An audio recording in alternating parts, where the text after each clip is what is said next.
Messieurs, j'ai l'honneur de saisir la Chambre au nom de Monsieur le Président de la République du message suivant. Messieurs les députés, la France vient d'être l'objet d'une agression brutale et préméditée, qui est un insolent défi aux droits des gens. Avant qu'une déclaration de guerre nous en eût été adressée, avant même que l'ambassadeur d'Allemagne eût demandé ses passeports, notre territoire a été violé. L'Empire d'Allemagne n'a fait hier soir que donner tardivement le nom véritable à un état de fait qu'il avait déjà créé. Depuis plus de 40 ans, les Français, dans un sincère amour de la paix, ont refoulé au fond de leur cœur le désir des réparations légitimes. Ils ont donné au monde l'exemple d'une grande nation qui, définitivement relevée de la défaite par la volonté, la patience et le travail, n'a usé de sa force renouvelée et rajeunie que dans l'intérêt du progrès et pour le bien de l'humanité.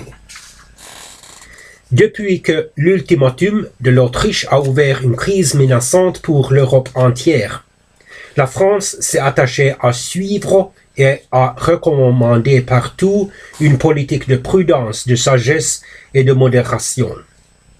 On ne peut lui imputer aucun acte, aucun geste, aucun mot qui n'ait été pacifique et conciliant.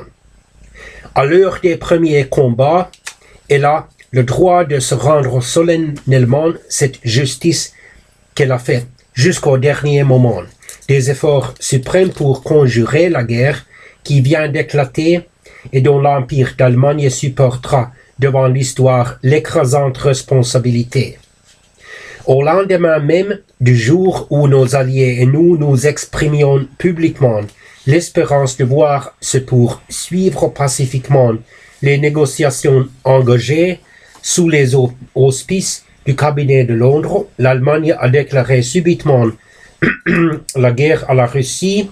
Elle a envahi le territoire du Luxembourg. Elle a outrageusement insulté la noble nation belge, notre voisine et notre amie, et elle a essayé de nous surprendre traîtreusement en pleine conversation diplomatique. Mais la France veillait, aussi attentive que pacifique, elle s'était préparée. Et nos ennemis vont rencontrer sur leur chemin nos vaillantes troupes de couverture, qui sont à leur poste de bataille, et à l'abri desquels s'achèvera méthodiquement la mobilisation de toutes nos forces nationales. Notre belle et courageuse armée, que la France accompagne aujourd'hui de sa pensée maternelle, s'est levée toute frémissante pour défendre l'honneur du drapeau et le sol de la patrie.